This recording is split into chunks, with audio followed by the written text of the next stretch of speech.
Welcome to Catholic Shrine Basilica YouTube channel. Church of Notre-Dame of Dijon, France. Introduction. The Church of Notre-Dame of Dijon is a Roman Catholic church in Dijon. Considered a masterpiece of 13th-century Gothic architecture, it is situated at the heart of the preserved old center of the city. It is located in Place Notre-Dame, near the Palace of the Dukes of Burgundy and opposite the Rue Musette. Work on the church began around 1230. The church contains the statue of Notre-Dame de Bon-Espoir, formerly called the Black Madonna. The church's decorations also include two symbols of Dijon, the jacquemart, bell-striking automaton, and the owl. The church was classified as a monument historique in the list of historic monuments of 1840. The Chapel of the Assumption, the sacristy, and the gallery that links them have been listed as monuments historiques since 5 July 2002. History. Before the second half of the 12th century, the site of today's Notre Dame was occupied by a simple chapel, the Chapelle Sainte-Marie, which was outside the city walls. Around 1150, this chapel was rebuilt in the Romanesque style. Then beginning around 1220, the people of Dijon built the Gothic church we see today on this site. It was located in the middle of a popular quarter, so there was a lack of space for the building. The architect, whose name is now unknown, employed numerous novel techniques. For example, all the weight of the framing and the roof rests on pillars rather than flying buttresses, thereby allowing the maximum floor area for the interior. From the 18th century on, this church had admirers, including Vauban and Eugène Viollet-le-Duc. The latter wrote in his Dictionnaire raisonné de l'architecture française that Notre-Dame de Dijon was a masterpiece of reason. The church was restored from 1865 to 1884, by the Parisian architect Jean-Charles Laizon and not by Viollet-le-Duc as has sometimes been incorrectly written. The work involved returning the church to what was thought to be its original appearance. To achieve this, later additions to the building were removed, the tower at the crossing was re-established as a lantern tower, and the ruined sculptures were remade. Interior. The church has a Latin cross floor plan. The central space, flanked by columns, has 3 levels, 6 high arcades supported by cylindrical columns, then above that a triforium covered by slabs which serve as the floor to the 3rd level, a gallery with high windows. The transept is also emphasized. Above a full base there are 5 lancet windows, and above that, a rose window. At the crossing of the transept there is a lantern tower, comprising a triforium surmounted by 8 windows. There are 2 absidioles, one at each corner between the arms of the transept and the choir. The choir has 4 levels, a base decorated with blind trefoil arcades, then a level with lancet windows, then a triforium, pierced in the 17th century with large oculi, and a final level with high windows. Western facade and porch. Several historians have noted the originality of the western facade, in that it is much more plainer than usual in French Gothic architecture. It is in effect a screen, 28.6 meters high by 19.5 meter wide and 6.2 meter deep. There are 3 levels. The lowest has 3 large arcades forming the entry into a porch whose vaults are supported by 2 rows of pillars. This porch has 3 doors opening into the nave. The doorway openings and the tympana used to be decorated with statues and sculptures, but these were destroyed in January 1794. Above these arcades are 2 arcaded galleries, one above the other.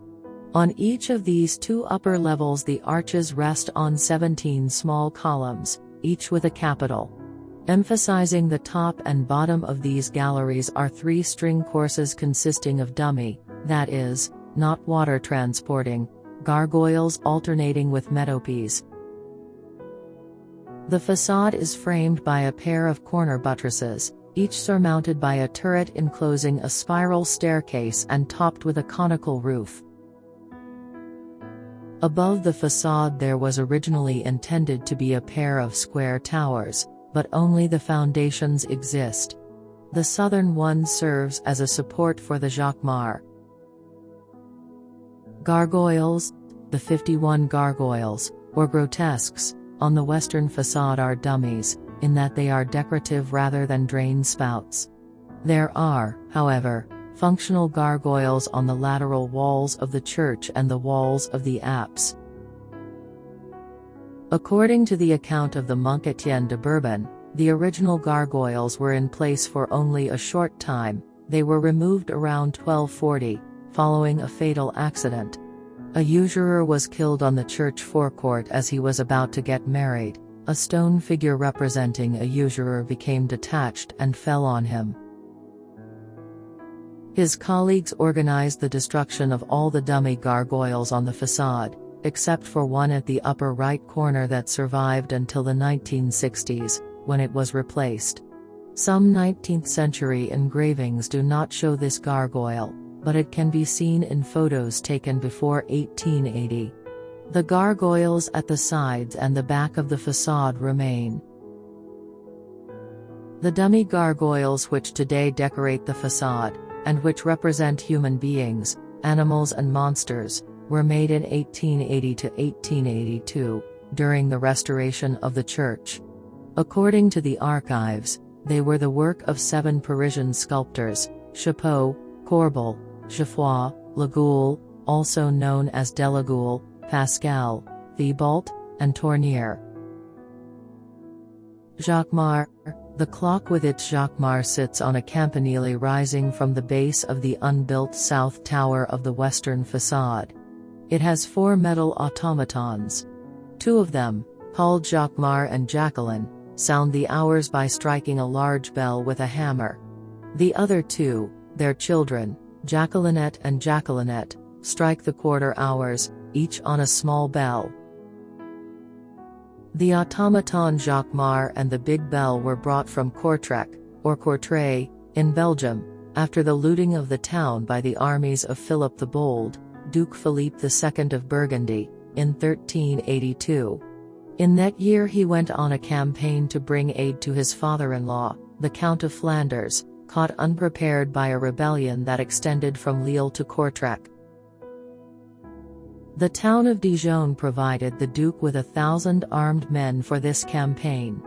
After achieving victory, Philip sacked Courtrai. The booty included a clock placed on the tower of the market building. This clock included a marvel, an automaton that struck the hour on a bell. The Duke had the clock dismantled and offered it to Dijon, his capital. The bell, which was broken during transport, was recast at Dijon. The Duke's family and the people of Dijon pooled resources to place the clock and automaton on the western facade of Notre-Dame Church in 1383. The origin of the word jacquemart is uncertain. Its use for the Dijon automaton is only attested from 1458. A second automaton, depicting a woman, was added in 1651 to alternate with jacquemart in sounding the hours. The people of Dijon called this new automaton Jacqueline.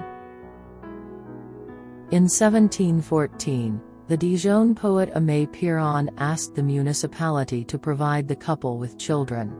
In that year, or thereabouts, an automaton child, dubbed Jacquelinette, was added to sound the half hours, and finally in 1884 a second automaton child, Jacquelinette, was added to strike the quarter hours with her brother.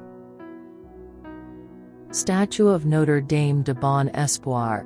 In the south apsidiole above an altar of goldsmithery is a wooden statue called Notre-Dame de Bon-Espoir, Our Lady of Good Hope. Dating from the 11th or 12th century, this statue of the Virgin is thought to be one of the oldest in France. Originally she was seated on a throne, holding the baby Jesus on her knees.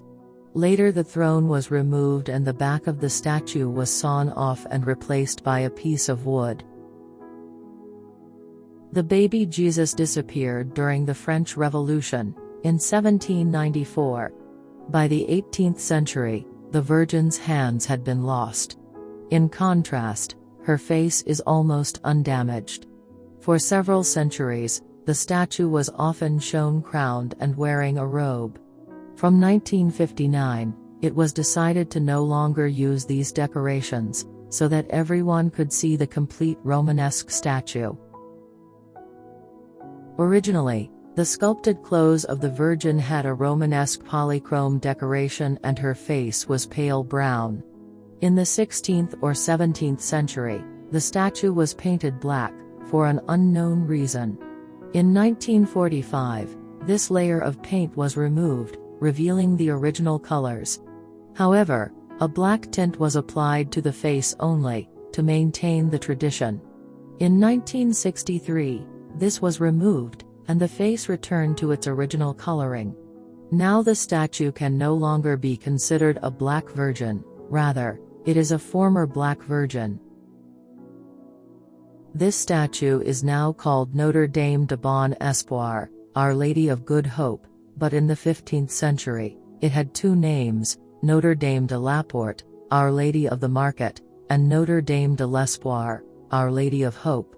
This latter name prevailed from the time of the deliverance of Dijon from the siege of 1513.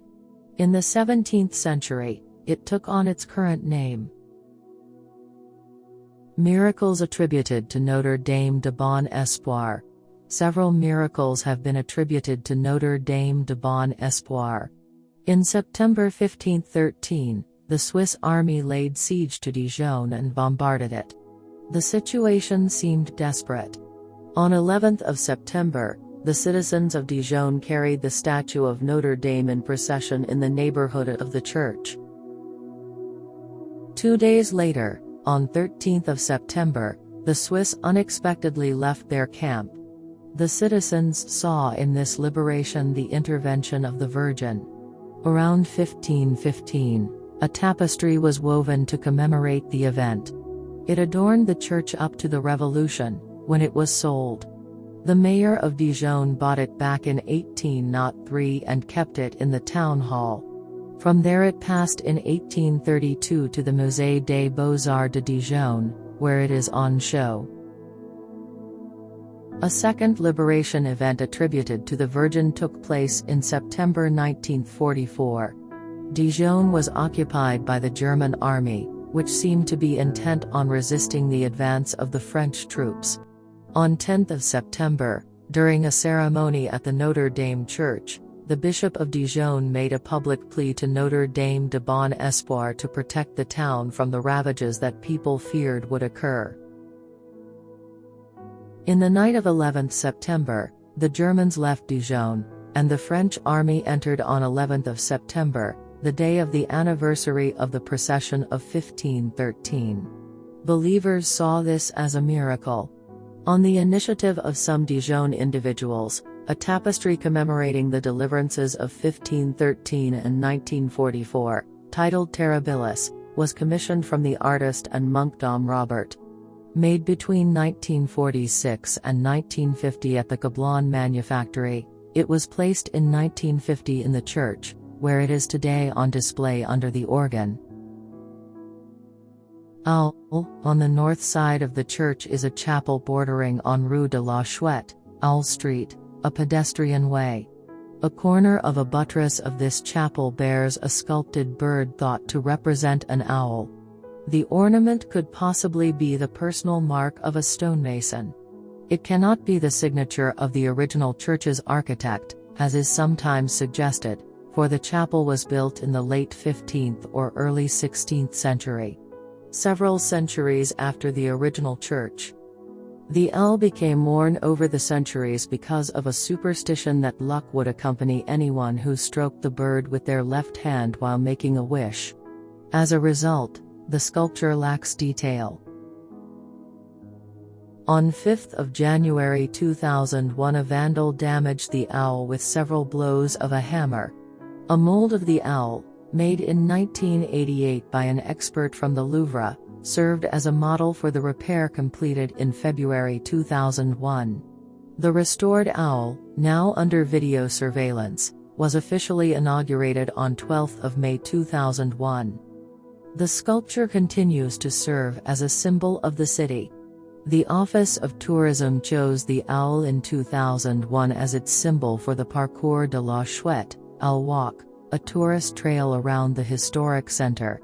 22 square plaques mark out the walk, each one bearing the image of an owl.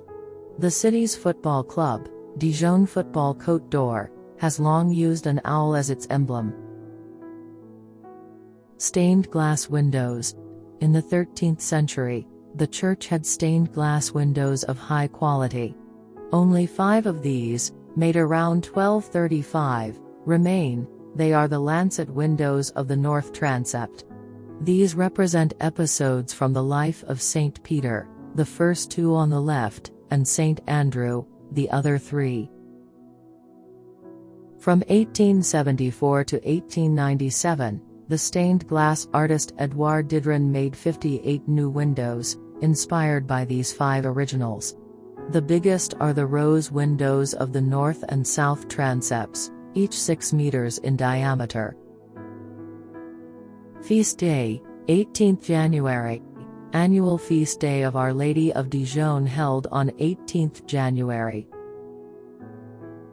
Mass time, Tuesdays and Fridays, 10:30 a.m.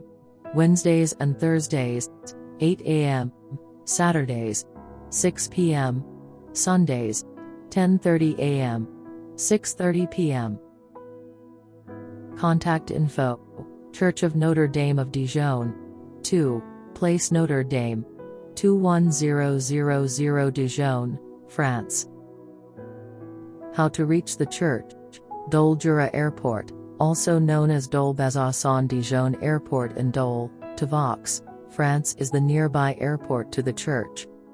Gare de Dijon Port Neuve train station in Dijon, France is the nearby train station to the church. If you wish to know more about Catholic shrine basilicas, Marian shrines and Marian apparitions, subscribe to our Catholic Shrine Basilica YouTube channel. Like and share with your loved ones. For more churches website www.catholicshrinebasilica.com.